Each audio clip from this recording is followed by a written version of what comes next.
Pai, estamos aqui, Senhor Deus, como igreja, reunidos em concordância para escutar a Tua palavra.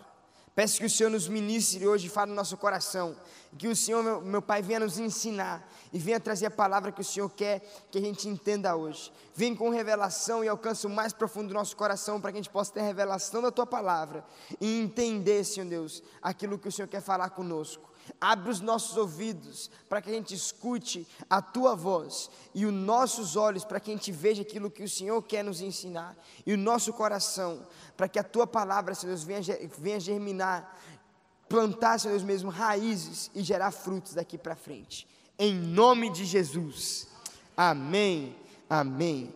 Olha para quem está ao seu lado e diga assim: hoje, a partir de hoje, você não vai ser mais o mesmo. Eu sei que talvez a pessoa que está aí do seu lado, você pode não conhecer ela, mas aqui a gente vai perder essa timidez. Olha bem no olho dessa pessoa agora, olha no rosto dela, e aí grava esse rosto, porque no final do culto você vai olhar para ele de novo, e você vai ver que ele está diferente. Gravou? 1, 2, 3, gravou, né? Então pronto, então bora para a palavra de hoje. O que é ser igreja? Uma das principais revelações sobre o que é essa igreja. A igreja, existe uma complexidade muito grande na igreja que Deus estabeleceu para Ele, que Cristo estabeleceu, que Cristo edificou. Jesus disse que sobre a rocha Ele ia edificar a igreja dele. Foi Jesus quem levantou a igreja, quem constituiu a igreja. E a igreja somos nós, diversos membros, todos, cada um aqui juntos, nós formamos a igreja de Cristo. A igreja não é 4 paredes, a igreja não é prédio, a igreja não é edifício, mas a igreja são as pessoas que pertencem a Cristo. E uma das coisas que Cristo nos ensinou a respeito do que é essa igreja, Ele disse que nós somos, Ele disse que a igreja é o corpo de quem? De Cristo. E ao Ele dizer isso, Ele estava trazendo uma revelação muito grande, porque a Bíblia ela faz menção de 2 corpos diferentes de Cristo.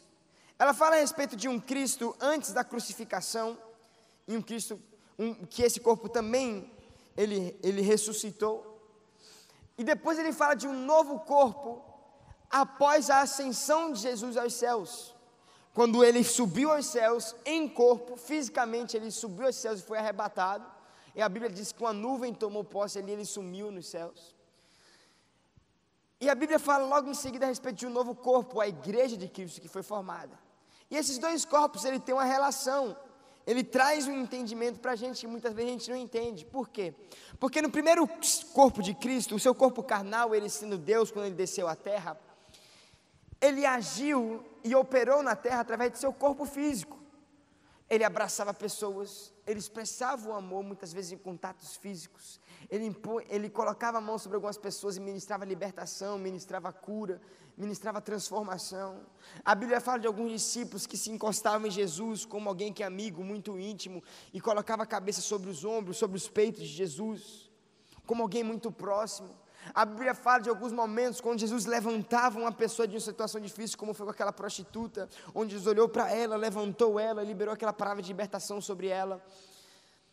Em diversos momentos a gente vê Jesus, quando ele reparou uma pessoa com um problema físico, toda corcunda, lá no fundo da sinagoga, ele falou assim: vem aqui para frente. Quando a pessoa veio, ele colocou a mão sobre ela e mandou ela ficar reta.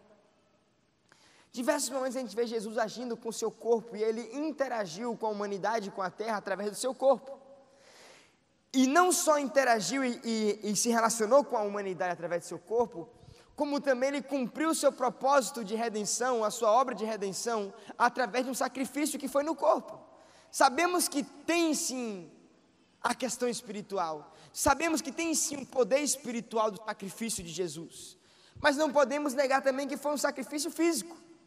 A Bíblia nos fala que Jesus sangrou em 7 partes diferentes do seu corpo, no caminho até que ele viesse mesmo a entregar ali a sua vida na cruz. Ele sangrou pelos poros de sua face, quando ele suou sangue. Ele sangrou sendo chicoteado em suas costas. Ele sangrou quando arrancaram suas barbas e deram um murro na cara dele. Ele sangrou quando colocaram a coroa de espinhos em suas testas, e a sua testa veio a sangrar. Ele sangrou quando cravaram seus pulsos na cruz. Ele sangrou quando cravaram seus pés na cruz. E ele sangrou quando enfiaram uma lança pela sua costela e atingiram o coração, e ali saiu água e sangue. Então Jesus ofereceu um sacrifício que foi físico. E durante toda essa caminhada dele, ele operou a sua obra da redenção e agiu e se relacionou com a terra através de seu corpo.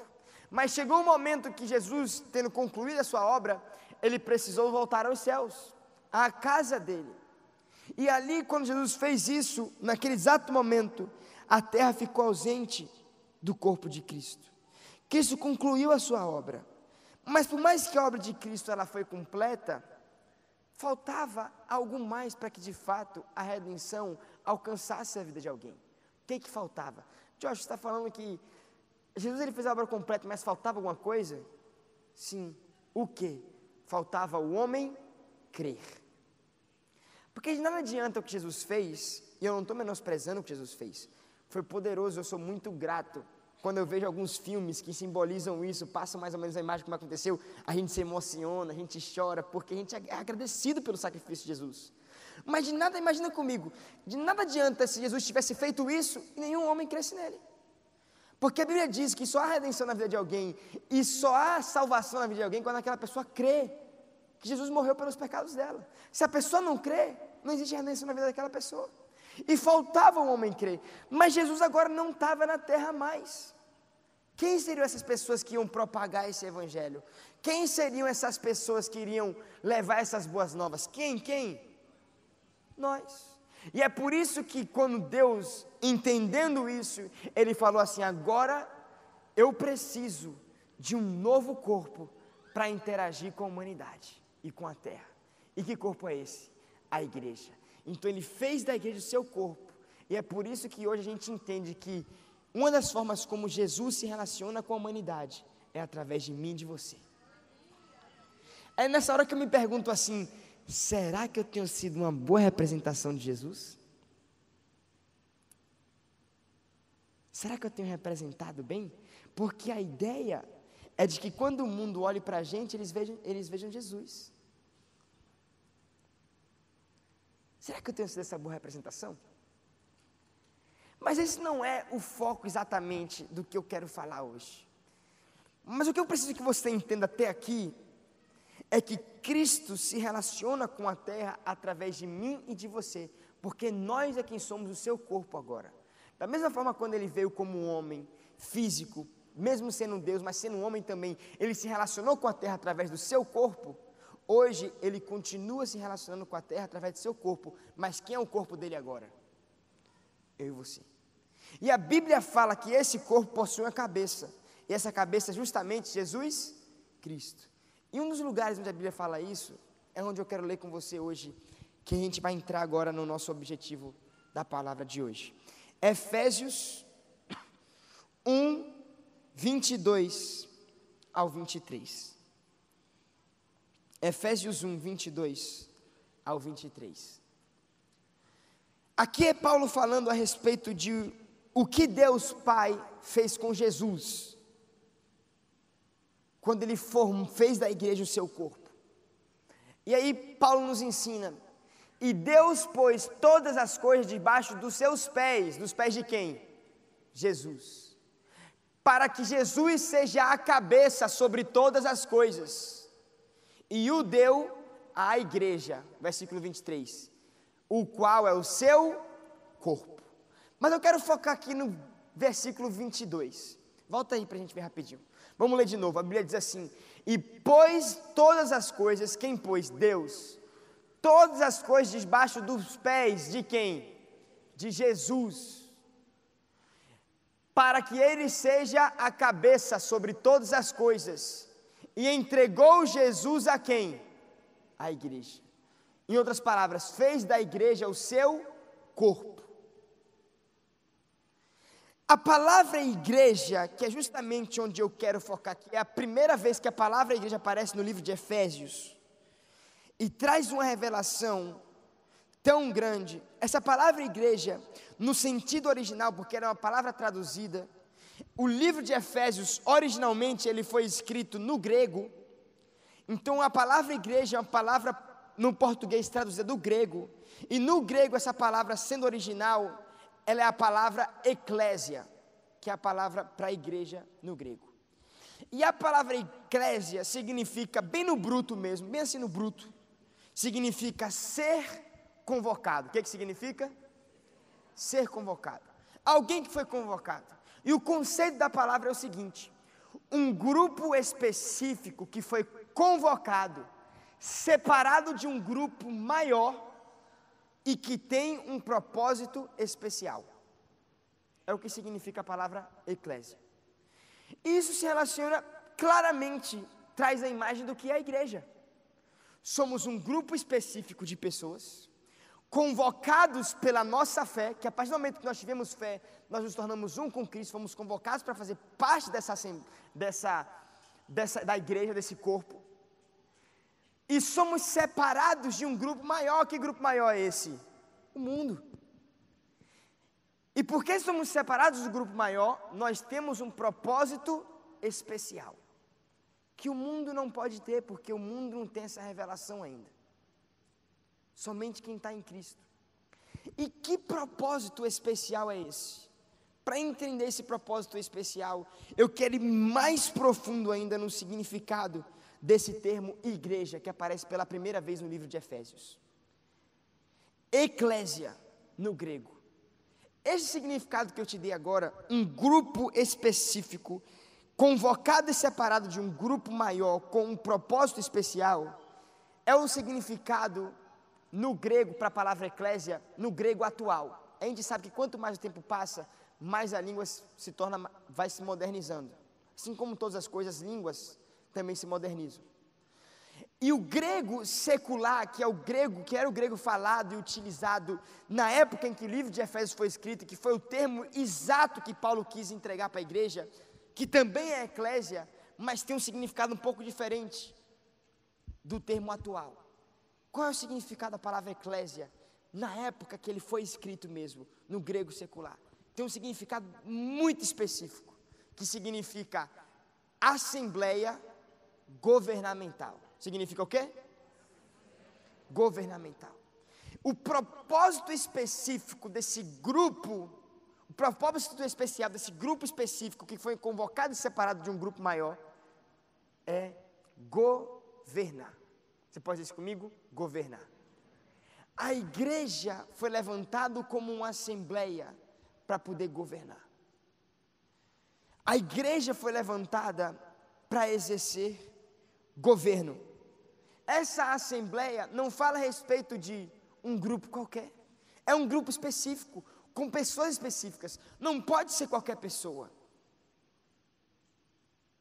Tem que ser a igreja. Tem que ser aqueles que foram convocados a partir da fé. A partir do momento que a gente creu em Jesus e nos tornamos um com Ele, aí sim você faz parte dessa assembleia. E essa assembleia, ele tem esse propósito. Qual é o propósito? Mais força, com convicção. Você vai entender mais o que é governar. A gente vai entrar aqui agora. Mas, antes da gente entrar nessa parte de governar mesmo, a Bíblia nos ensina que, de fato, somos uma assembleia, como igreja, como corpo, uma assembleia física na terra. O que nós estamos fazendo aqui agora? Estamos nos reunindo em assembleia. Estamos aqui com diversos propósitos: ter comunhão com os irmãos, cultuar a Deus, aprender a palavra, receber uma palavra, ajudar os irmãos, formar amizades. Diversos propósitos a gente tem aqui na igreja. E estamos sendo uma assembleia aqui agora. Mas a Bíblia nos diz que a igreja não é apenas uma assembleia singular, por si só. Mas a igreja, que somos nós, em grupo, também fazemos parte de uma outra assembleia, uma assembleia que é geral e que não é física, mas que é celestial e espiritual. E a Bíblia fala que essa assembleia também não é só constituída pela igreja e pelos filhos de Deus, nós, mas possui outros seres também. Quem está curioso para saber quem faz parte dessa assembleia? Você está curioso? Diga assim: tô. Então vamos abrir a Bíblia comigo em Hebreus capítulo 12.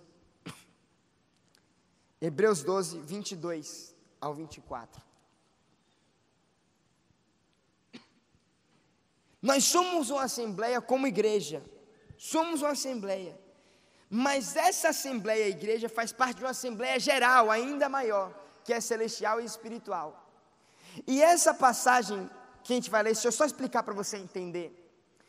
Ela fala a respeito do momento que Moisés, junto com o povo hebreu, tem uma visão a respeito de Sião. E o que é Sião? Sião é a Jerusalém celestial, a habitação celestial de Deus Pai. Sabemos que Deus ele tem uma habitação na terra. Quem é templo hoje do Espírito Santo e de Deus? Somos nós, certo? Mas Deus tem a sua casa celestial também, onde Ele também habita, onde Deus Pai está. O Espírito Santo habita em nós, mas Deus Pai está em Sião. E Sião fala a respeito dessa casa celestial de Deus.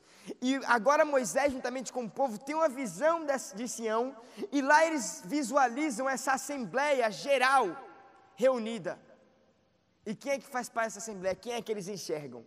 Aí o texto diz: mas tendes chegado ao monte Sião, e à cidade do Deus vivo, a Jerusalém celestial, e lá eles visualizaram o quê? Incontáveis hostes de anjos. O que tinha lá? Muitos anjos. E a universal assembleia. Eles visualizaram os anjos e uma assembleia universal. E aí eles falam: quem é que faz parte dessa assembleia? A igreja dos primogênitos arrolados nos céus, Deus, o juiz de todos, e aos espíritos dos justos aperfeiçoados. Ele é juiz de todos e dos espíritos justos aperfeiçoados. E Jesus, o mediador da nova aliança, e ao sangue da aspersão, que foi quem aspergiu o sangue, que fala coisas muito mais superiores do que o sangue de Abel. E aí ele tem um contexto porque ele está falando isso. Mas o que eu quero focar com você agora? Essa assembleia, quem que eles visualizaram nessa assembleia? Os anjos, a igreja, Deus Pai e Deus Filho, Jesus. Essa é uma assembleia que rege o governo de todo o universo, tanto físico como espiritual. No espiritual nós sabemos que Deus, Ele é rei sobre todas as coisas. E quando Deus ele quer exercer governo, muitas vezes Ele dá ordem aos anjos para que os anjos entrem em ação e lutem alguma batalha e traga livramento a nós, a igreja de Cristo, em diversas formas. Isso acontece tudo num patamar espiritual. E existe uma pessoa que é mediador tanto entre o físico e o espiritual, e essa pessoa é Jesus, que tem autoridade, que conquistou autoridade tanto no espiritual como no físico. Mas existe alguém que representa o governo e a autoridade de Jesus no mundo físico. Quem é essa pessoa? O corpo de Jesus. Assim como Deus, Jesus, se relaciona hoje com a humanidade, com a terra, através do seu corpo, Deus, Jesus, exerce o seu governo na terra, através também do seu corpo. E quem é o corpo de Jesus? Nós, a igreja. A igreja é responsável por estabelecer o governo de Jesus na terra. A igreja é responsável por ser o representante do reino de Jesus na terra. Através da nossa fé em Jesus Cristo, a gente faz parte dessa assembleia governamental que rege o universo inteiro. Jesus, ele é a cabeça dessa assembleia. E nós, sendo o corpo de Jesus, sendo a gente um com Jesus, a gente que representa Jesus na terra e, consequentemente, representamos também o seu governo. Quem está entendendo, está conseguindo acompanhar? A Bíblia nos diz que quando a gente se tornou um com Cristo, a gente passou a novamente ser a imagem e semelhança dele e representar ele aqui na terra. Se a ideia de Jesus é que quando o mundo olhe para a gente, veja ele, então isso está incluso que quando a gente esteja aqui no mundo, a gente represente o governo dele. É propósito da igreja governar, ser uma igreja que governa. A gente tem que entender que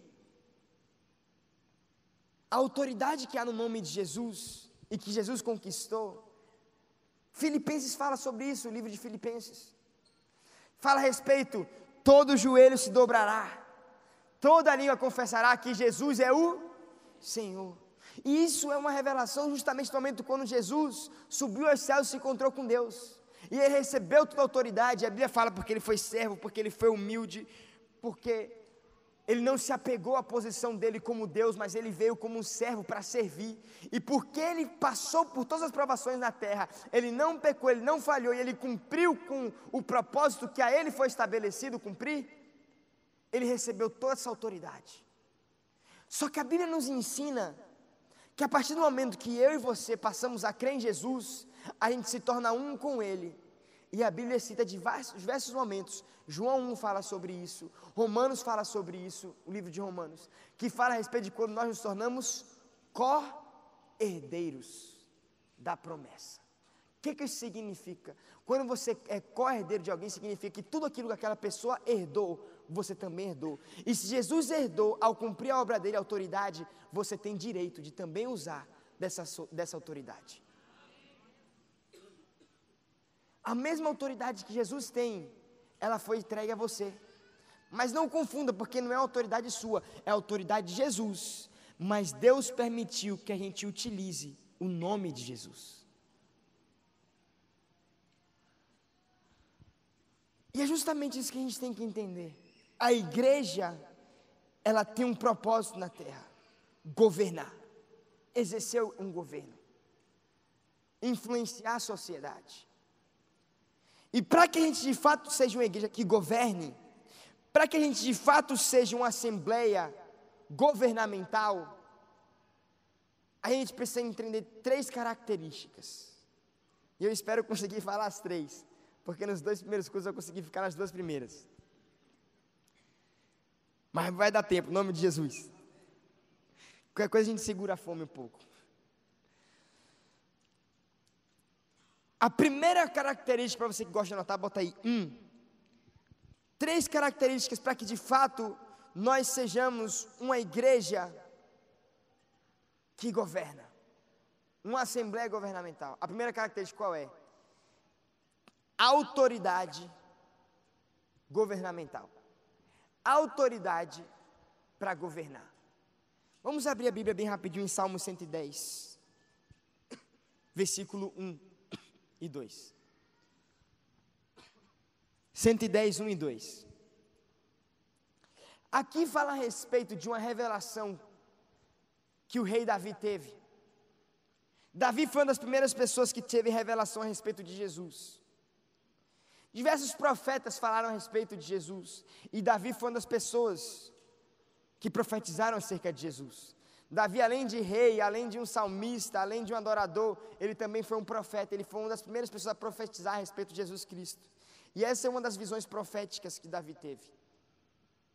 E ele diz assim: o Senhor disse ao meu Senhor. Engraçado, você vê 2 senhores aqui, né? Esse primeiro Senhor, você pode perceber que está todo em letra maiúscula, porque ele está falando a respeito do Deus Pai. E o segundo Senhor, ele está falando a respeito de Jesus Cristo. Essa é uma visão justamente do momento em que Jesus subiu aos céus após o cumprimento da sua obra na terra. Ele apresentou o seu sangue e falou assim: Pai, está aqui, está pago, eu concluí a obra que você me entregou para poder fazer na terra, está consumada, eu fiz. E ao Jesus ver o sangue, ao Deus ver o sangue de Jesus, e comprovar de que Jesus realmente cumpriu o seu propósito, ele solta essas palavras para Jesus.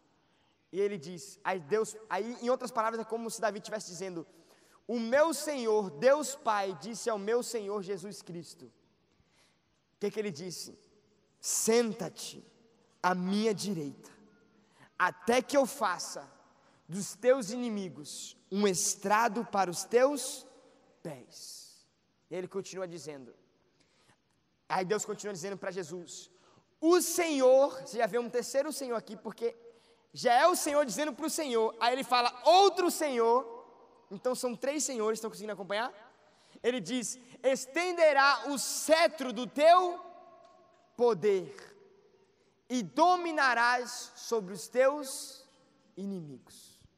E ele diz assim, em outras versões, ele está dizendo assim, quando o terceiro Senhor, que representa o Espírito Santo, O primeiro Senhor fala a respeito de Deus Pai. O segundo Senhor, que é quem está recebendo essa palavra, fala a respeito de Jesus. E esse terceiro Senhor, que vai estender o cetro de poder, fala a respeito do Espírito Santo. Ele diz, quando o Espírito Santo estender o cetro de poder, aí ele tem umas versões que diz assim, bota um ponto e diz, e o Senhor, Deus, continuou dizendo, fala assim, dominarás você, quem? Jesus, sobre os teus inimigos. Mas quando esse terceiro Senhor levantar esse cetro de poder. E isso me remete, o que você lembra quando fala a respeito do Espírito Santo levantar o cetro de poder? O que isso significa? A gente lembra que Jesus, ele deu uma palavra muito clara para os seus discípulos, quando ele subiu aos céus, ele disse, vocês vão fazer discípulos, vão pregar o Evangelho por todas as nações, mas não saiam de Jerusalém, até que vocês recebam poder. Até que o cetro de justiça seja levantado. E o que isso significa? Uma das representações de quando o Espírito Santo chegou, significa o nascimento da igreja. Porque Cristo, ele se relacionou com o seu corpo, com a terra, mas ele também se relacionou com o seu espírito. Lembra o que ele disse antes dele começar a sua caminhada? Ele disse, o Espírito Santo de Deus está sobre mim, e eu fui ungido para pregar as boas novas, pregar o Evangelho, libertar os cativos, dar vista aos cegos. Ele não só se relacionou em corpo, mas ele também se relacionou em espírito. E para que a igreja pudesse de fato ser corpo, ela tinha que também ter o espírito. Quem é o cetro de poder que Deus se refere a Jesus, que ia ser levantado pelo Espírito Santo? A igreja. A igreja é o cetro de poder que representa a autoridade de Jesus na terra. Só que muitas vezes a gente não lembra disso. A gente não lembra. A dificuldade vem, a luta vem, e o que a gente faz? A gente foca no problema. Ai, meu Deus, você vai dormir pensando nas contas que você tem que pagar. Aí não consegue nem dormir. Aí você pensa no problema que seu filho está enfrentando no colégio. Aí você pensa no seu problema no trabalho. Você pensa em todos os problemas que você tem. Você pensa no seu marido que parece que está traindo você, ou sua esposa. E começa a pensar nos problemas e você perde o sono, não consegue nem dormir. Quem já passou por isso? Pensa só nos problemas, fica cheio de problema, não consegue nem dormir. Quem já passou? Todo mundo. Que a gente tem essa mania de focar no problema, e o que é isso? A gente esquece que existe um Deus que já tem toda a autoridade, que está acima do problema. E em vez de focar na autoridade, e lembrar que esse Deus já governa, a Ele já foi entregue o governo, a Ele já foi estabelecida a autoridade, a gente foca no problema. E além de esquecer que já tem um Deus que governa, a gente esquece que nós somos os representantes do governo dele aqui na terra. E que cabe a nós se posicionar mediante do problema e estabelecer o governo dele. Você pode se levantar, colocar a mão no peito, proclamar o nome de Jesus e dizer que sua condição financeira vai mudar. Você pode bater a mão no peito, proclamar o nome de Jesus e dizer que seu marido vai ser fiel. Ou sua esposa. A mesma coisa vale para o seu filho que está afastado. A mesma coisa vale pela enfermidade que está no membro da sua família. Mas a gente esquece disso. Ou muitas vezes a gente nem teve essa revelação ainda. De que a igreja exerce a autoridade do nome de Jesus na terra. Na terra. Somos nós que fazemos isso. A gente esquece que o propósito da igreja é governar. Aí você me pergunta assim, Joshua, o quanto que Jesus de fato governa hoje na terra? O quanto que Jesus governa hoje na terra? Eu te digo, é muito simples. O quanto que a igreja se posicionou para exercer esse governo? É o quanto que Jesus governa hoje na terra. Se Jesus governa pouco na terra, é porque a igreja ainda não se posicionou. É porque a igreja não governa. É uma igreja que não governa. O governo de Jesus depende do posicionamento da igreja. Enquanto a igreja não se posicionar, o mundo vai permanecer o mesmo. Vai permanecer o mesmo. Você já ouviu aquele questionamento que muitas vezes são de pessoas não cristãs? Até às vezes pessoas dentro da igreja, cristãs, fazem esse questionamento. Mas eu vou dar um exemplo aqui. A pessoa fala assim: se Deus realmente existe, por que tem tanta maldade no mundo? Se seu Deus realmente existe, por que Ele não impediu que aquele homem entrasse naquele colégio e matasse aquelas criancinhas todas? Quem já ouviu questionamentos desse tipo? Todo mundo já ouviu. Aí muitas vezes a gente culpa a Deus, a gente culpa Jesus, mas de fato é uma responsabilidade nossa mudar essa realidade, porque somos nós quem representamos esse governo aqui. E pegando essa imagem de que existe muita coisa ruim acontecendo ainda no mundo, pegando essa imagem que existe muita maldade ainda no mundo, a gente chega à seguinte conclusão: de que não existe apenas um governo operando na terra, mas existe outro também. Porque a igreja está aqui para poder governar e ser luz, mas existe um outro governo governando também e sendo trevas. O próprio livro de Efésios nos ensina, no final, capítulo 6, diz que a nossa luta não é nem contra as carnes, nem contra a sangue, nem contra homem, mas é contra principados, poderes e potestades. Os principados e as potestades ainda estão no mundo aí governando. Mas você fala assim: ué, Joshua, mas a Bíblia diz que Jesus já exerceu o governo, a autoridade está em Jesus. Mas deixa eu te explicar o que isso significa. Bota o versículo 1 para mim de novo, Salmo 110, versículo 1. A Bíblia diz assim: Deus diz para Jesus: senta-te à minha direita. Jesus está sentado. Por quê? Porque Ele já fez tudo, a obra dele foi consumada. Cabe nós agora trabalharmos. Muitas vezes a gente fica esperando: oh Deus, muda a realidade, Pai, muda a realidade da sociedade, muda, Senhor Deus, o mundo. Não tem problema nenhum a gente pedir, mas contanto que você entenda que é responsabilidade nossa exercer esse governo aí fora também. A gente fica: muda, Senhor, muda, mas só que Jesus está sentado. Por que Ele está sentado? Porque é responsabilidade nossa agora. Só que Deus, quando Ele disse isso para Jesus, Ele dá a entender para a gente que Jesus ele não vai ficar o tempo todo sentado à direita dele. Existe um prazo de validade, existe um tempo determinado para que Jesus se levante novamente. Por quê? Quais são as duas palavrinhas que vêm logo depois de senta-te à minha direita? Até que. Isso significa que tem um tempo determinado. E quando é que Jesus vai se levantar? Senta-te à minha direita, até que eu faça dos teus inimigos um estrado para os teus pés. Se Jesus hoje está sentado à direita do Pai, significa que nem todos os inimigos estão debaixo dos pés de Jesus ainda. Vai chegar um momento em que Jesus vai se levantar, Ele vai vir sobre a terra, Ele vai dar ordem ao seu anjo, o anjo vai prender o diabo, todo o diabo e os seus demônios serão condenados ao inferno, e Jesus vai governar juntamente com a igreja, e apenas um governo vai estar governando a terra, que vai ser o reino dos céus. Vai chegar esse momento, mas enquanto Jesus estiver sentado, existe uma guerra para ser lutada, entre o reino dos céus e o império das trevas. E quem representa o reino dos céus na terra é a igreja.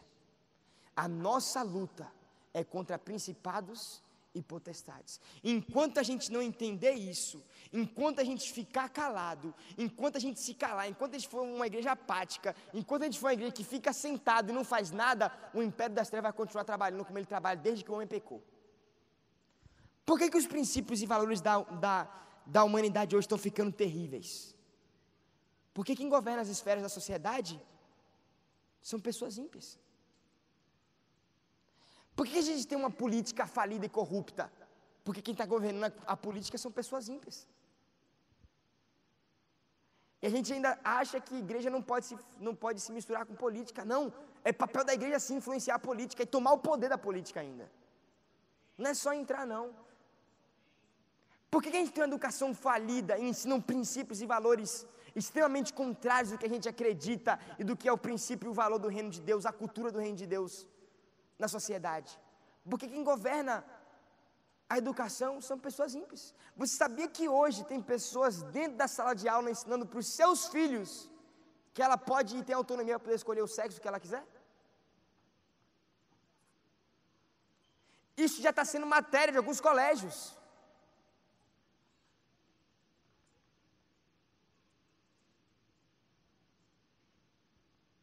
Sabia que dentro da política tem pessoas que se levantam com projetos de lei para poder fechar as igrejas? E se a igreja não estiver unida dentro da política, eles vão conseguir levantar projetos assim e as instituições das igrejas vão começar a fechar?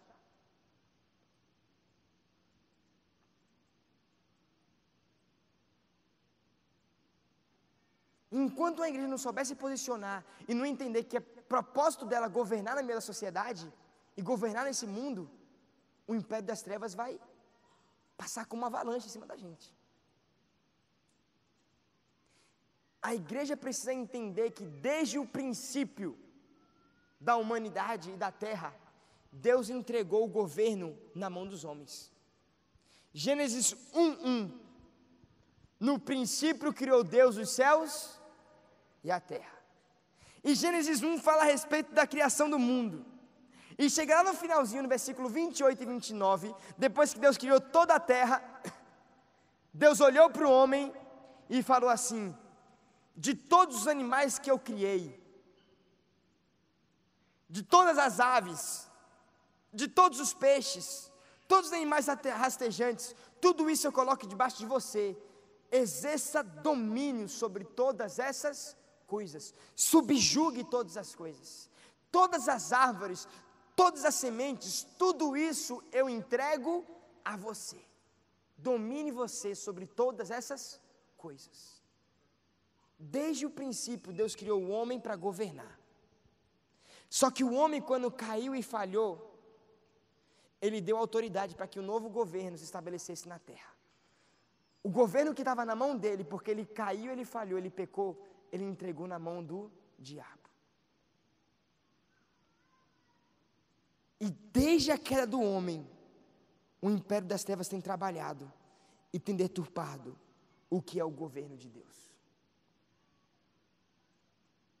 Mas só que Jesus, quando ele veio para conquistar a redenção, e redenção fala de todas as áreas da nossa vida, uma das primeiras coisas que ele conquistou foi essa autoridade. Quando Jesus chegou ao céu mostrando para o Pai que ele cumpriu a obra, o Pai disse: senta-te à minha direita, e a direita de Deus fala a respeito de autoridade. E Deus disse agora para Jesus: governe você, domine você sobre os seus inimigos. O que isso significa? Significa que existe uma luta, a batalha contra o inimigo continua, mas só que se a gente proclama o nome de Jesus, a nossa vitória é garantida. Por quê? Porque não existe ninguém com autoridade maior do que Jesus. O inimigo pode estar aí fora, mas o nome dele não é maior que o de Jesus. Não existe outro nome além de Jesus, não existe outro nome maior que o de Jesus. Toda a autoridade está em Jesus. Nem todos os inimigos ainda estão debaixo dos pés de Jesus, mas se você vai mediante a luta, mediante a batalha, e você proclama o nome de Jesus, a vitória é certa. Se você proclama o nome de Jesus em meio à sua luta, joelho se dobra, a língua confessa que Ele é Senhor. Por quê? Por causa da autoridade que tem no nome dEle. E eu e você, sendo corpo de Cristo, sendo co-herdeiros da promessa e sendo um com Cristo, temos o direito de usar e usufruir da autoridade no nome de Jesus. E não só o direito, nós temos o dever. É dever nosso exercer o governo de Deus na terra. Quem está entendendo? Quantos aqui creem que você foi chamado para governar? Mas muitas vezes a gente se esquece disso, a gente é uma igreja apática, calada. A gente resume igreja a estar dentro de 4 paredes. Quando na verdade, a gente tem que ser muito mais igreja quando a gente está fora desse prédio aqui. É muito fácil ser igreja, vir, adorar, glorificar o nome do Senhor. Isso é tremendo, é bom, estamos aqui para também adorar o Senhor. Mas nós temos um papel para assumir quando a gente entra no meio da sociedade, que é governar, que é estabelecer governo, é estabelecer o reino de Deus. E se a gente não fizer isso, o império das trevas vai vencer essa batalha assim, ó, fácil. Eu não sei você, eu sei que vai chegar um dia que nós vamos viver a perfeição com Cristo. Vai chegar o dia em que Deus vai sair da direita Jesus vai sair da direita do Pai, Ele vai se levantar e todos os inimigos vão estar debaixo do pé dEle. E Ele vai governar com perfeição e vai governar a terra juntamente com nós. E o mundo vai ser perfeito. Eu sei que esse dia vai chegar, mas eu não sei você, mas eu quero que enquanto eu estiver aqui, a terra seja um pedaço do céu. E essa é a vontade de Deus. Antes de que a igreja seja arrebatada, antes que Cristo venha à terra, Ele quer fazer da terra um pedaço do céu. Mas isso só acontece quando o reino dele se estabelecer. E o reino dele só estabelece quando a igreja passa a governar. É propósito da igreja representar a autoridade de Jesus na terra. É propósito da igreja representar o governo de Jesus na terra. Chegou o tempo da gente se levantar como o governo de Jesus, como o reino de Deus aqui na terra. Nós somos governadores do reino de Deus aqui na terra. Um dia, Jesus chegou para Pedro e disse assim: vem aqui, Pedro, vem aqui, Pedro. Esse aqui é Pedro, gente. E ele chegou para Pedro e falou assim: Pedro, tá vendo essa rocha aqui? Sim. Certeza mesmo? Certeza. Você está vendo a rocha aqui? Estou. Ok. Sobre essa rocha, Pedro, eu edificarei a minha igreja. Só que essa igreja, essa assembleia, que nesse termo também é a palavra eclésia, que significa assembleia governamental, existe uma característica para essa assembleia, para essa igreja. Ele diz que essa é a minha igreja, meu governo. Ele disse, é como se ele estivesse dizendo assim: Pedro, está vendo essa rocha? Sim. Sobre essa rocha eu vou construir o meu governo. É como se ele estivesse dizendo: Pedro, no mundo inteiro você vai encontrar muitos governadores, muitos reis, muitas autoridades, muitos governos, muitos principados, mas essa é a hora de que eu vou levantar o meu governo.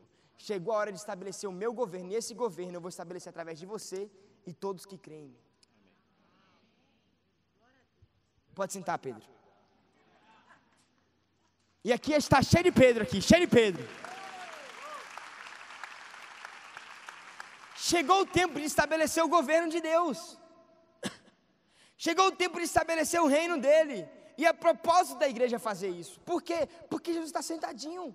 O que ele precisava fazer, ele já fez. A autoridade que a gente precisa para bater no peito e estabelecer o governo dele, ele já nos deu.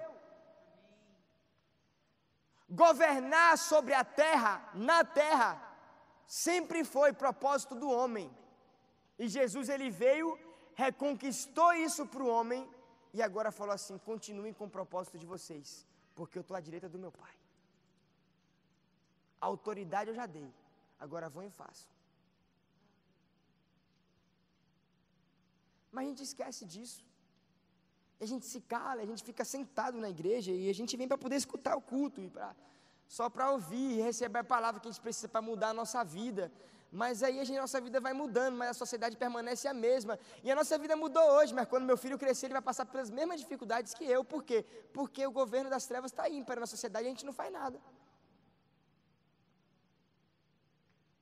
Mas enquanto a igreja não se posicionar, enquanto a igreja não se levantar e não entender que é propósito dela governar, o mundo não muda, a sociedade não muda. A gente fica esperando ver: oh, Deus vai entrar, Deus vai entrar com tudo, oh, Deus vem e muda a sociedade. Meu irmão, quando Deus vier fazer isso, Ele vai acabar com tudo.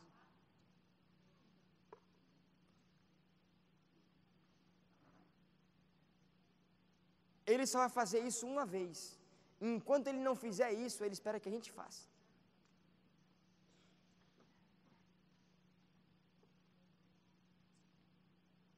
Então, a primeira coisa que a gente precisa entender, a primeira característica que a gente precisa ter para ser uma igreja que governa, é ter que característica? Autoridade para governar.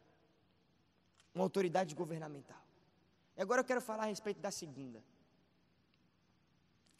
Qual é a segunda característica que nós precisamos ter para a gente ser uma igreja que governa?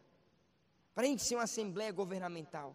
Para que de fato a gente alcance esse propósito de Deus? A segunda característica que a gente, como igreja, a gente precisa ter é uma palavra. Para você que gosta de anotar, bota assim, 2. E bota assim, concordância. Porque a assembleia fala justamente a respeito de mais de uma pessoa. Não tem como ser assembleia se for uma pessoa só. Não tem como. A assembleia fala de um grupo específico de pessoas. Tem como ser grupo de um? Vamos fazer um trabalho de grupo, galera. Na faculdade fala muito isso. Uma pessoa. Isso é grupo? Não. Não tem como ser a assembleia de uma pessoa. A assembleia é 2 ou mais pessoas. E não tem como ser assembleia se não houver concordância. Porque já pensou um monte de gente reunido. Só que hoje a gente deve ter o quê? A gente deve ter 1.000 e pouquinhas pessoas aqui, 1.000 pessoas. Já pensou 1.000 pessoas juntas e cada um falar uma coisa?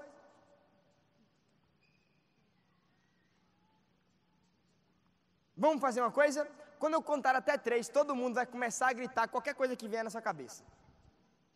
Tá? Combinado?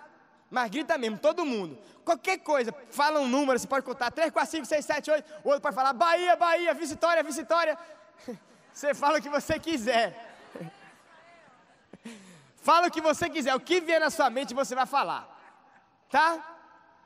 Combinado? E você vai falar alto. Alto. 1, 2, 3. Alguém conseguiu entender uma coisa? Por quê? Confusão. Se não houver concordância, não existe ordem. E ordem é uma característica que toda assembleia precisa ter. Se não existe ordem, não é assembleia.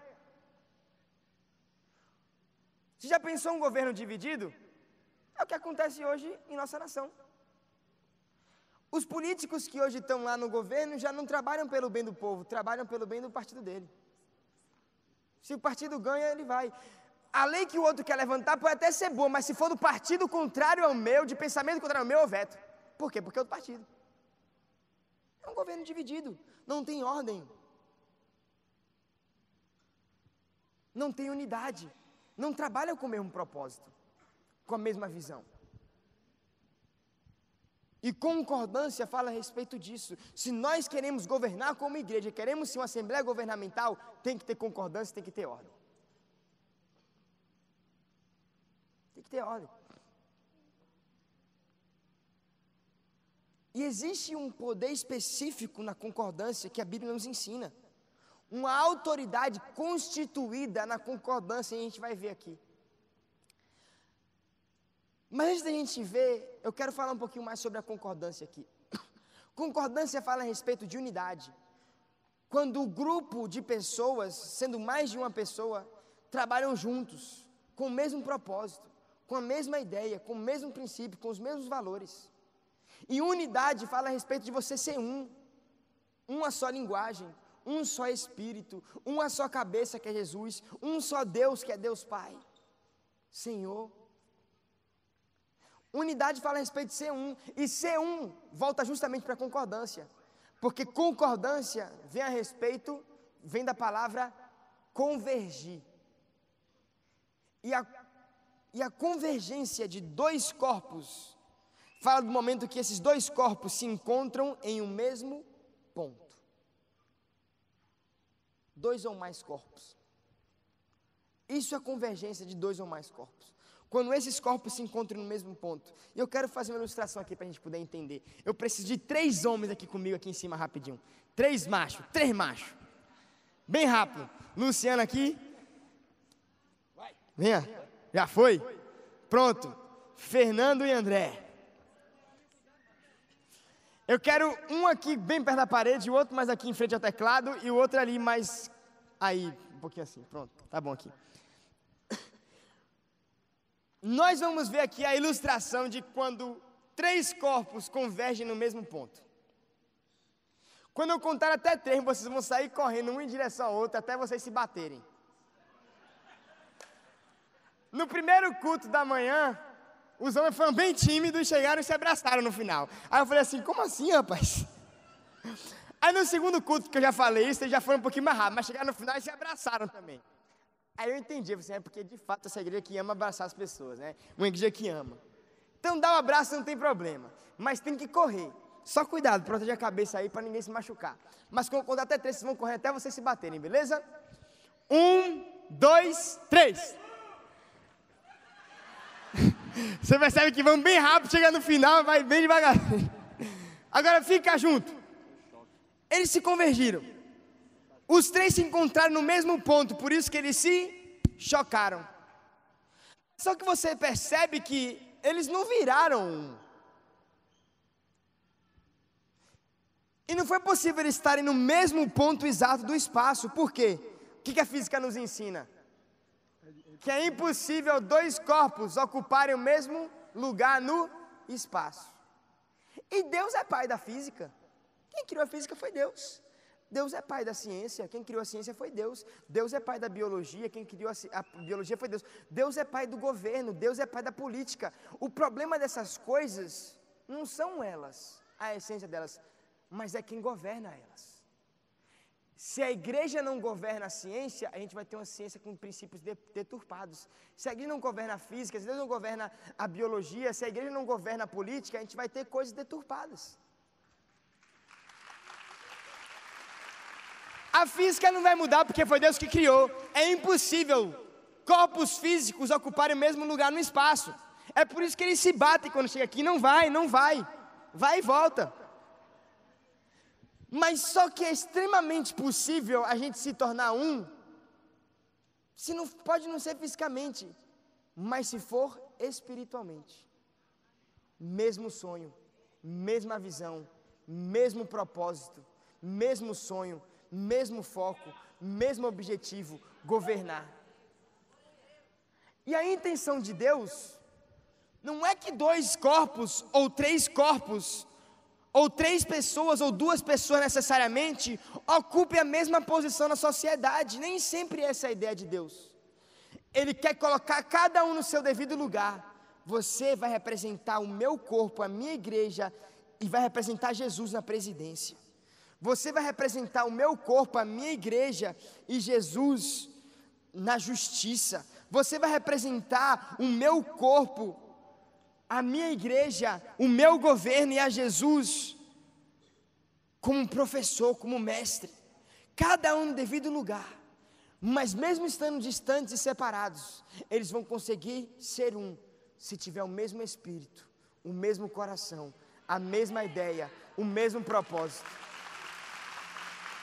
E quando a igreja alcançar essa maturidade, é quando nós vamos conseguir governar a sociedade e exercer autoridade e domínio sobre a sociedade. Mas o que acontece hoje é que muitas vezes até temos pessoas cristãs na política, até temos pessoas cristãs na ciência, na justiça, na área acadêmica, até temos pessoas cristãs, mas nós não somos um, não estamos em concordância. E uma igreja dividida é a mesma coisa que a sociedade falida. Mesma coisa. Porque a autoridade foi instituída a concordância. A autoridade está no nome de Jesus. E somente quando nós nos unirmos e falarmos a mesma língua e proclamarmos o mesmo nome, é quando a igreja vai conseguir ter autoridade. dividido não vai.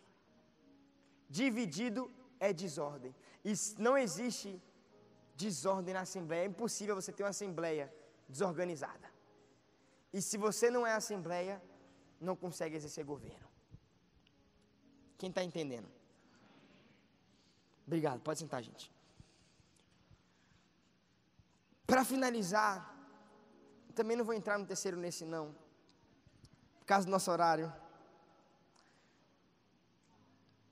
Eu posso dar uma pitadinha bem rápida.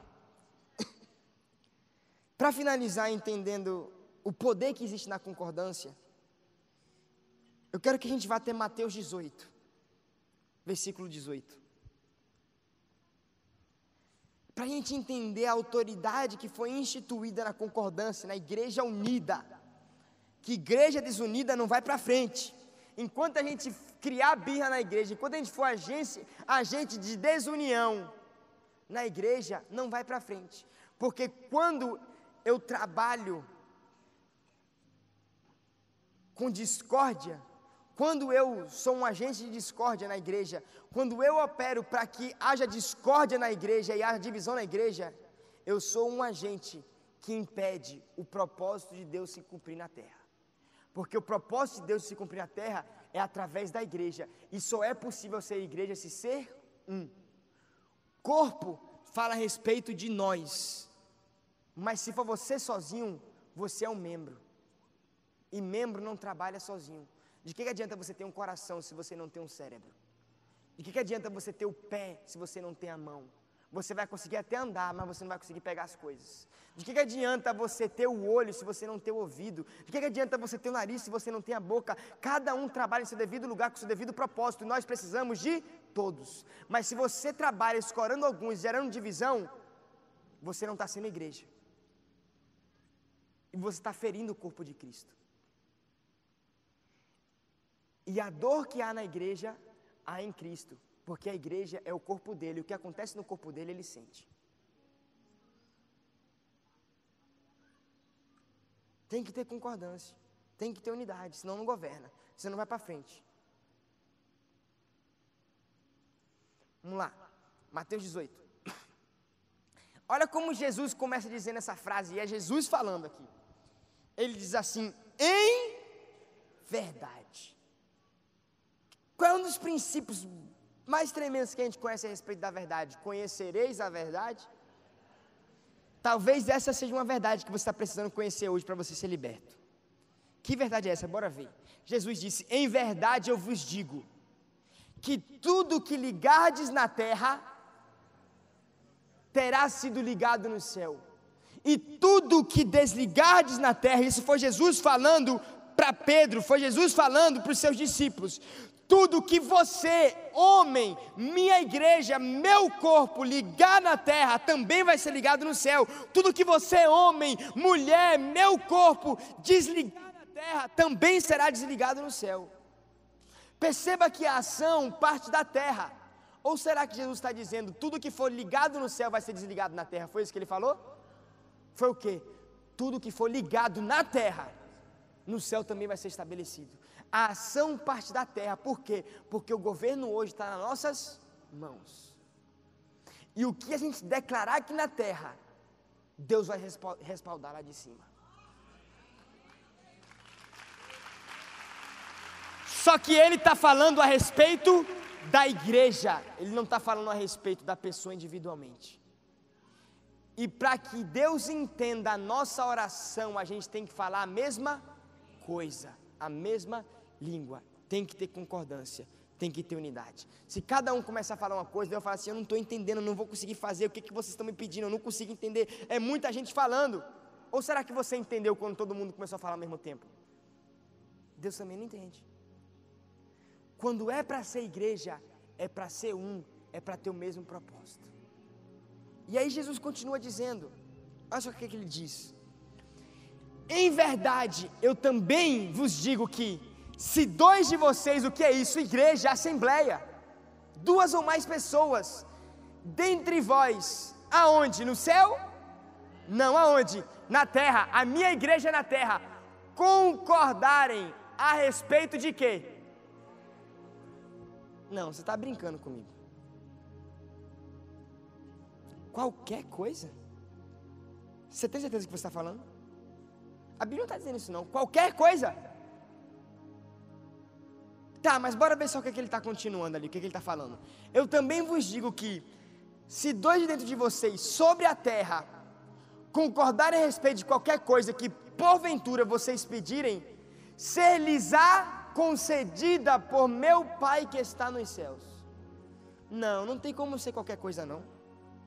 Qualquer coisa que a gente pedir, Deus vai fazer?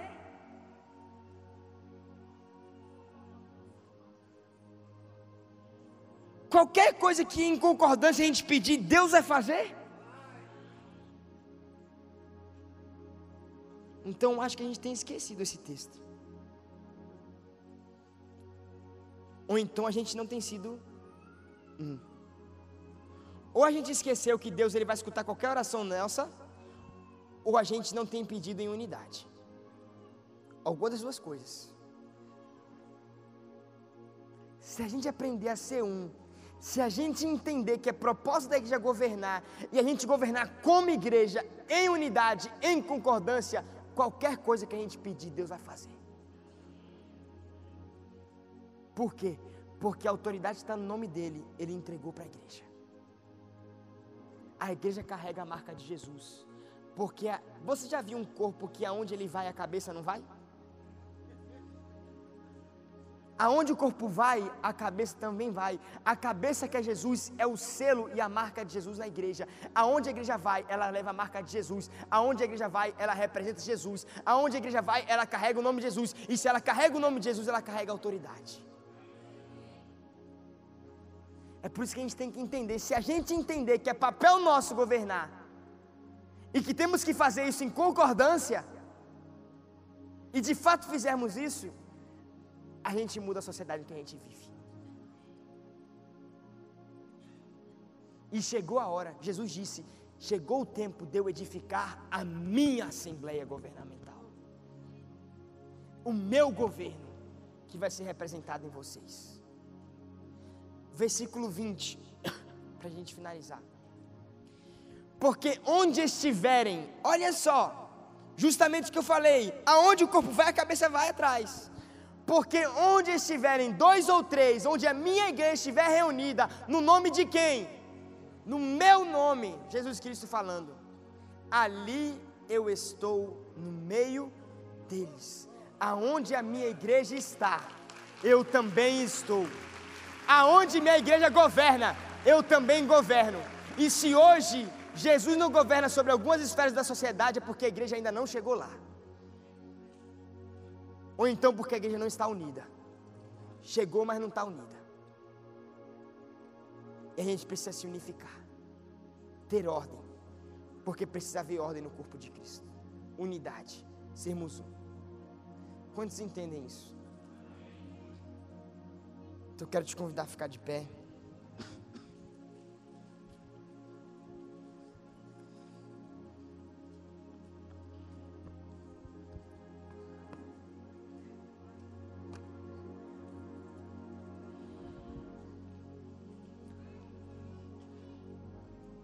Chegou o tempo da igreja soltar a sua voz, bater de frente com as esferas que são governadas pelos ímpios, de chegarmos nesses locais.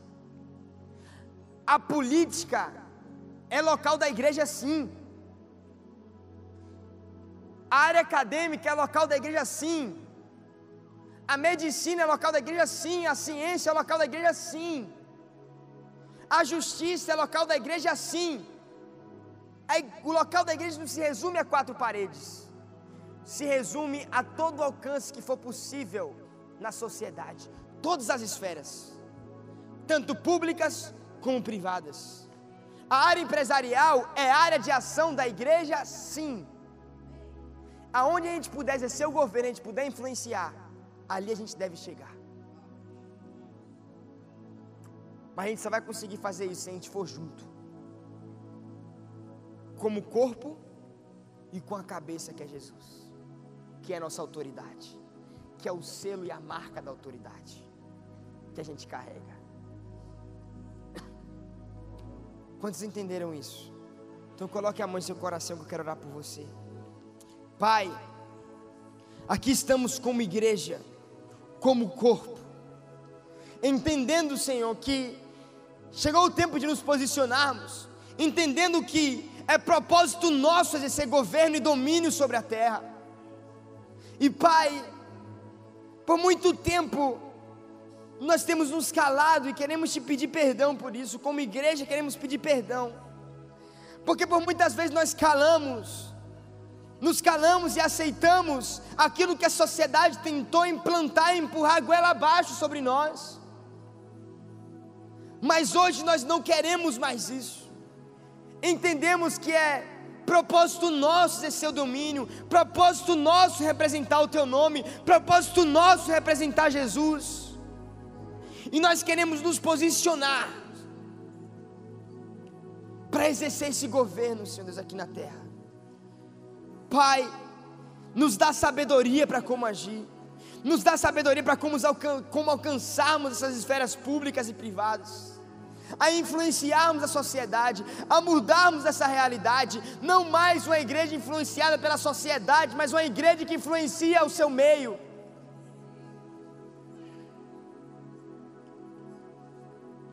E queremos ser uma igreja que transborda e alcança tudo ao nosso redor e muda essa realidade. Por isso nos ajuda e dá-nos sabedoria,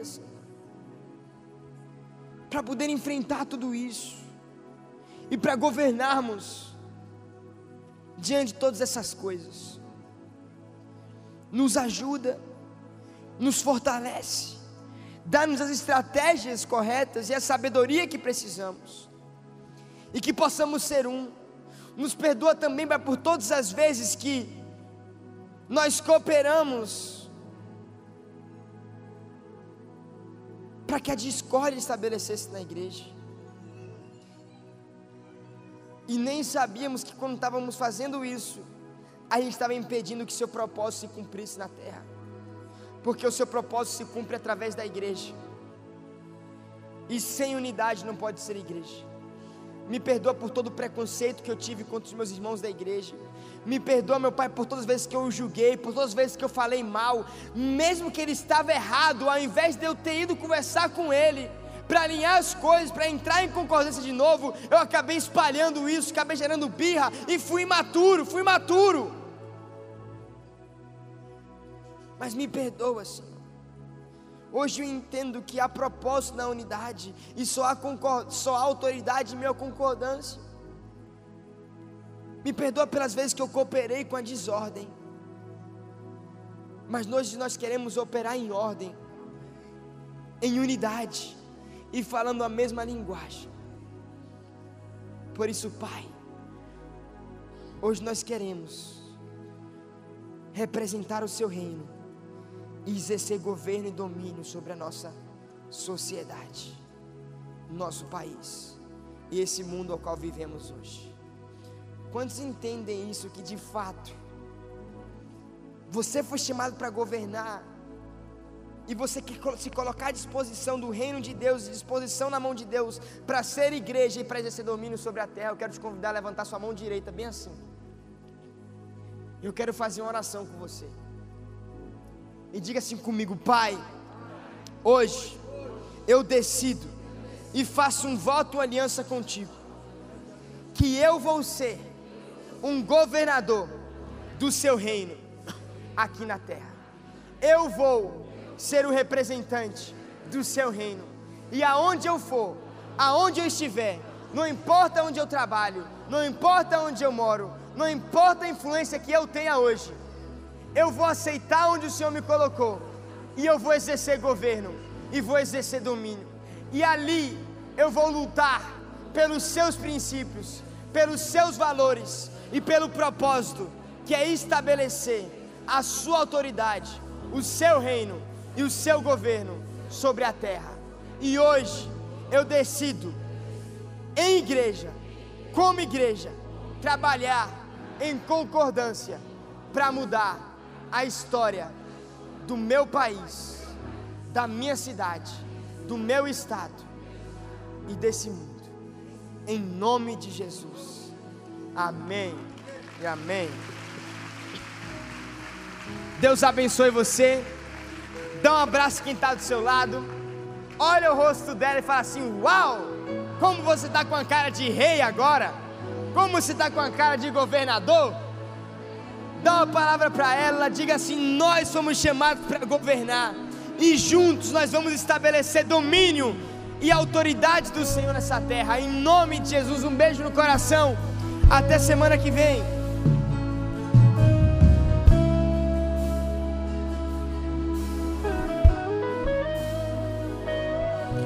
Pois